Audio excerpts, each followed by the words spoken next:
Bismillah. Halo teman-teman, di video ini saya mau cerita kenapa saya berani bilang bahwa saya benar-benar hidup dari dunia digital marketing. Bukan karena saya banyak cuan atau income, bukan karena saya punya banyak followers, tapi karena memang udah ngerasain jatuh bangun dan akhirnya nemuin jalan hidup saya di dunia digital ini.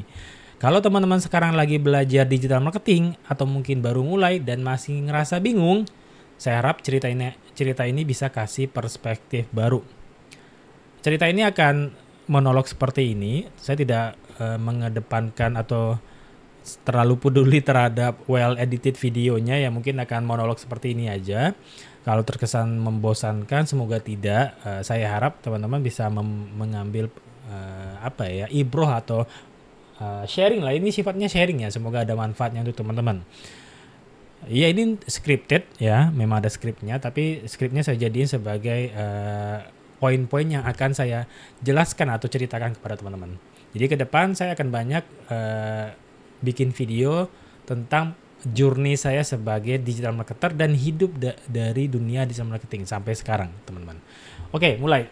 Nah, teman-teman, cerita ini dimulai dari tahun 2009. Ini fast forward aja ya.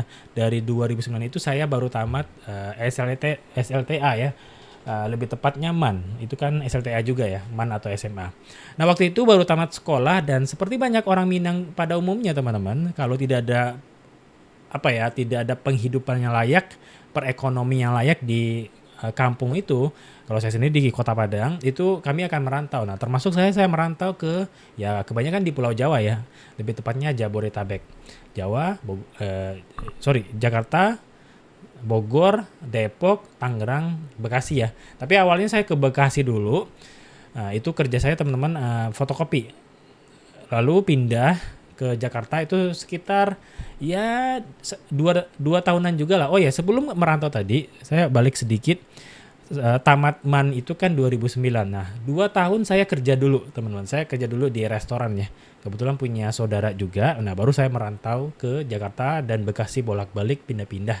Tapi pekerjaannya seputaran, kalau nggak fotokopi ya jualan martabak gitu, teman-teman. Nah, itu juga kalau nggak salah 2 tahunan ya, teman-teman. Nah, saya kerja di fotokopian itu. Teman-teman, justru dari sana saya nemuin hal yang aneh, bisa dikatakan aneh banyak orang fotokopi dokumen berbahasa Jepang, teman-teman. Lebih tepatnya adalah sertifikat JITKO waktu itu. Nah, saya penasaran, teman-teman, ya. Dan itu juga yang ngebuka jalan saya ke program magang atau kerja ke Jepang. Jadi waktu ada yang fotokopi itu kebanyakan mas-mas ya. Ini jadi saya nanya, "Mas, ini tuh apa ya? Sertifikat apa ya?" Nah, beliau jawab, "Oh, ini tuh sertifikat JITKO namanya, Bang. Jadi ini didapatkan setelah kita lolos atau selesai sih, lebih tepatnya selesai bekerja di Jepang." Nah, saya akhirnya cari informasi dong ya, teman-teman. Saya informasi, akhirnya dapat bahwa ini adalah program kerjasama Dinas Tenaga Kerja Indonesia dengan Dinas Tenaga Kerjanya di Jepang. Tenaga kerja di Jepang. Oke. Saya akhirnya, teman-teman, sangat berminat dan saya minta izin ke bos waktu itu. Ya, bosnya juga ada hubungan saudara yang tidak terlalu dekat, tapi ada hubungan saudara lah, jauh. Nah, akhirnya saya diizinkan dan pulang, teman-teman. Itu tepatnya 2013 ya. Nah, 2013 itu, teman-teman, ternyata memang sangat dekat ya dari kepulangan saya ke kampung itu untuk tes di Padangnya. Nah, sebelum ikut tes saya masuk LPK dulu. Dan menariknya, teman-teman, ya. Ini cerita saya dulu ya sebelum ke digital marketing ya, teman-teman. Biar nyambung nih, saya ini dari mana sih backgroundnya gitu ya, teman-teman.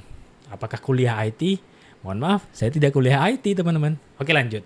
Jadi waktu pulang itu kan ikut LPK ya, karena kan biar bisa lancar untuk tes program magang atau kerja ke Jepang itu, kita kan perlu tahu ya apa yang dites ya, teman-teman. Termasuk bahasa, matematika dasar, dan fisik, teman-teman. Nah, menariknya ini, waktu teman-teman belajar bahasa itu, teman-teman yang lain pada belajar huruf, saya sudah belajar membaca, teman-teman. Karena kenapa? Jadi sebelumnya waktu saya kerja di waktu sekolah malah saya udah tertarik dengan perjepangan. Lebih tepatnya waktu itu bahasa sama animenya ya. Anime juga bukan yang banyak-banyak gitu. Saya cuma satu anime doang yang saya nonton, teman-teman. Itu Detektif Conan. Tahu ya, yang Aoyama Goso. Itu, teman-teman. Jadi teman-teman yang lain belajar huruf, saya udah belajar membaca teman-teman. Jadi ini juga yang membuat saya di pelatihan daerah saya nomor 2 se Sumatera Barat dan saya juga nomor 2 se Indonesia teman-teman. Karena pelatihan pusatnya waktu itu di Cefes Bekasi. Ini bagi teman-teman yang tahu ya, BLK Cefes Bekasi. Nah, singkat cerita, banyak banget ya singkat ceritanya. 2013 tes, prosesnya selama setahun. Akhirnya Juli 2014 teman-teman saya berangkat ke Jepang. Itu sampai Juli 2017. Saat itu masih 3 tahun tapi sekarang kan udah 5 tahun minimal ya. Nah pulang ya seperti yang teman-teman ketahui memang membawa uang ratusan juta. Itu ya sangat umum lah ya karena memang gajinya lumayan walaupun yang tidak yang paling tinggi tapi ya lumayan lah gajinya teman-teman. Dan ya saya bangkrut buka warung sembako teman-teman. Nah, gimana ceritanya? Jadi waktu pulang teman-teman ini dong sebagai orang Minang nih yang nggak mau disuruh-suruh gitu ya. Ya mungkin rata-rata kita lah ya. Nah nggak punya duit aja maunya yang nyuruh gitu. Apalagi ini lagi megang duit nih teman-teman. Ya nggak mau lah kerja lagi gitu lah. Jadi yang kepikiran waktu itu adalah buka usaha apa ya? Nah teman-teman waktu itu yang saya paling mudah lihat adalah ya sesimpel buka warung teman-teman. Apa itu warung sembako? Itu kayak saya melihatnya waktu itu ya. Tinggal cari tempat strategis, sewa rukonya gitu ya, bikin rak-raknya, tinggal isi barangnya sesimpel itu teman-teman. Tapi ya bener di waktu jagain toko itu teman-teman yang saya kerjain itu buka laptop. Ngapain? Belajar digital marketing. Waktu itu lebih kepada belajar online aja sih namanya ya, belum digital marketing ya teman-teman. Bikin website, buka Telegram, teman-teman grup Telegram. Nah, kenapa? Jadi awal-awal itu saya tertarik dengan dunia online itu, dunia digital itu, jualan online itu katanya kan butuh website. Nah, saya belajar website tuh teman-teman. Gitu. Nah, jadi saya lebih semangat ngerjain hal-hal digital daripada ngelayanin pembeli. Nah, tadi kan saya bilang saya bangkrut teman-teman. Itu cuma butuh waktu 1,5 tahun. Warung tersebut berdiri akhirnya bangkrut teman-teman.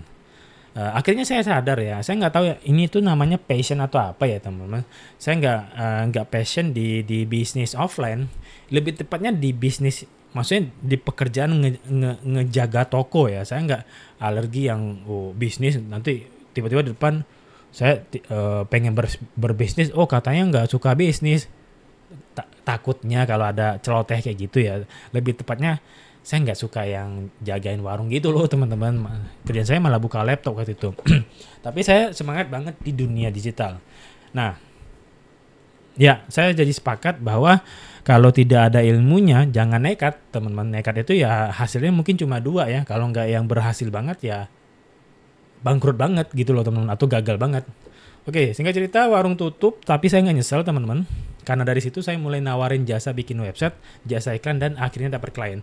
Tadi kan saya bilang salah satu mungkin penyebab kecil atau mungkin malah yang penyebab besarnya ya warung saya bangkrut kan saya karena fokusnya di laptop nih, belajar buka laptop, nggak mikirin warung ini gimana cara berkembangnya ya, customer makin banyak lagi nih. Nggak teman-teman, malah fokusnya belajar laptop. Nah jadi menariknya gini teman-teman. Tadi kan saya belajar hal digital ini dengan buka laptop di warung itu tentu dengan diselingin kegiatan di warung kan ya. Nah ini warung tutup, akhirnya saya punya full waktu di sini teman-teman. Belajar, terus belajar praktek. Nah karena saya memang, mungkin karena passion ya, ini passion gak ya namanya? Karena passion di dunia digital, saya belajar website itu mungkin bagi sebagian orang itu kok rumit sekali ya. Padahal ini tanpa coding sih websitenya. Saya nggak yang bikin website pakai coding, tapi pakai no coding lah teman-teman. Itu ya CMS-nya atau content management sistemnya adalah WordPress, dan page builder yang paling populer kan sampai saat ini sih ya itu adalah Elementor. Nah itu yang saya pelajari teman-teman. Nah dari sana saya mulai tuh nawarin jasa bikin website, jasa iklan, akhirnya dapat klien. Saya mulai teman-teman jawabin pertanyaan di grup. Jadi menariknya di komunitas teman-teman belajar hal digital itu ternyata banyaknya di grup Telegram ya teman-teman. Nah awalnya saya juga join tuh grup-grup Telegramnya, komunitas-komunitas yang ada itu komunitas yang memiliki kesamaan hobi dan goals mungkin ya. Itu apa? Bisa bikin website. Tapi menariknya tidak semua ternyata pengen belajar teman-teman di grup atau komunitas tersebut. Ada beberapa orang yang sebenarnya dia itu nyari solusi cepat untuk nyelesain problemnya loh teman-teman. Dari mana saya menyimpulkan itu? Jadi di grup itu teman-teman, awalnya saya yang paling banyak bertanya ya. Bertanya dan sekaligus praktek. Nah, seiring berjalannya waktu mungkin 6 bulan atau setahunan, akhirnya saya mulai ngerti dan saya mulai jawabin pertanyaan teman-teman yang pemula lah yang baru masuk grup ya. Mungkin cara bikin header logo kayak gimana, install WordPress di hosting bagaimana dan lain sebagainya teman-teman.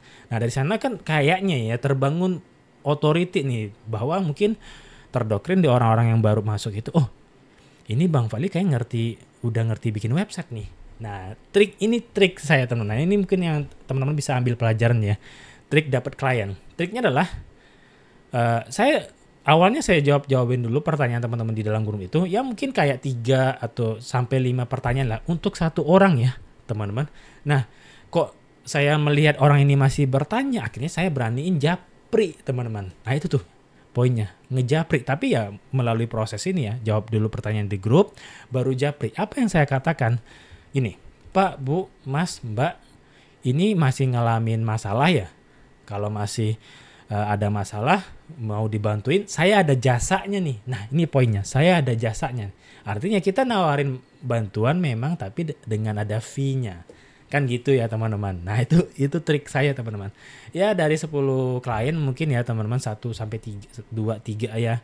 1 bahkan 2 aja itu jadi klien teman-teman. Benar-benar jadi klien.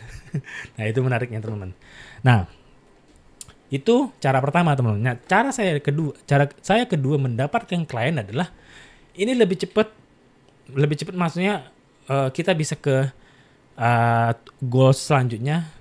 Tapi butuh mental teman-teman. Kenapa saya bilang lebih cepat? Karena kita bisa cari calon klien tepat atau langsung di daerah kita teman-teman. Nah kayak saya kan di Kota Padang nih, saya bisa jalan nih keliling gitu ya Kota Padang ini. Enggak yang semua juga yang berpotensi tentunya ya. Tentu kita perlu riset dulu ya.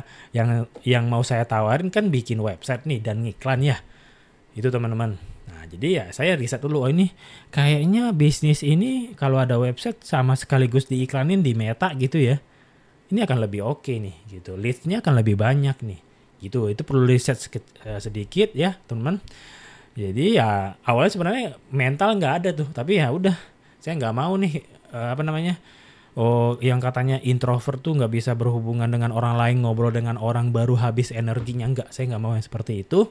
Ya kita sepakat ya Bang Raditya Dika itu aja bilang dia introvert kan, tapi masa iya seorang introvert bisa ngomong ke audiens sebanyak itu ya, ribuan di panggung gitu ya, itu menarik sih bagi saya teman-teman. Oke, balik lagi ke cerita saya tadi. Nah, cara kedua adalah saya mendatangi bisnis atau usaha yang ada di Kota Padang ini, teman-teman. Ya, kebanyakan ditolak. Tapi menariknya, teman-teman, saya jadi tahu rasanya ditolak itu seperti apa saat melakukan penawaran. Nah, itu yang dialami sales mungkin ya, teman-teman. Saya relate sih. Bener-bener lumayan sakit lah ya. Tapi ya, mental, teman-teman. Itu ngelatih mental. Dan ya, tidak semuanya ditolak. Ada yang menerima saya jadinya, teman-teman. Jasa saya. Waktu itu lagi rame ini teman-teman. Live streaming di TikTok ya. Waktu pandemi lah 2000. Saya nggak terlintas 2021 kayaknya yang nggak, kita masih bukan WF apa istilahnya. Yang nggak boleh keluar ini. Aduh, saya lupa lagi istilahnya ya teman-teman. Jadi ini apa siapa yang bisnis apa yang akhirnya saya bantu gitu ya teman-teman.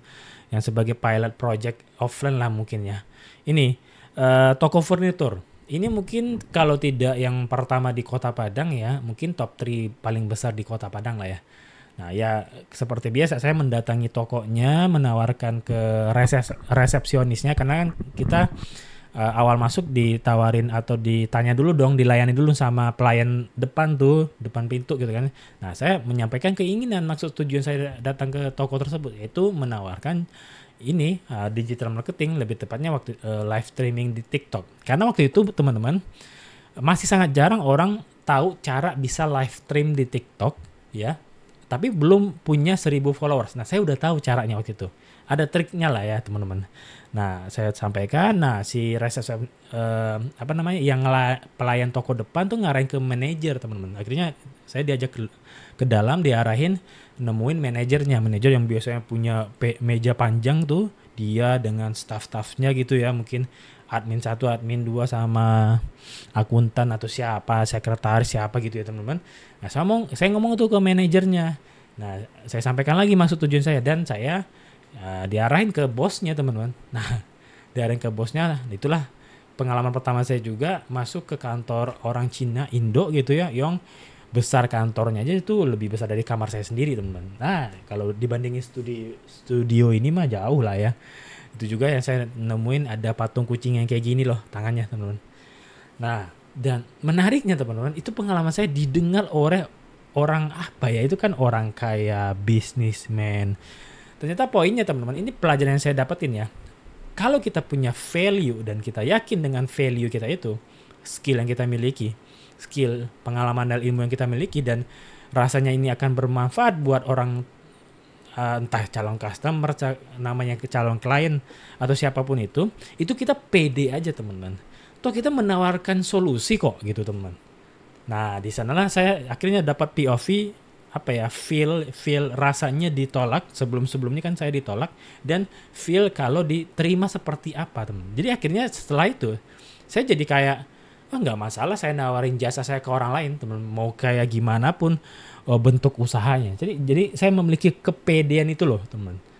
Nah, itu kan poin juga ya, bagi saya sih itu sebuah pengalaman yang berharga ya gitu teman-teman.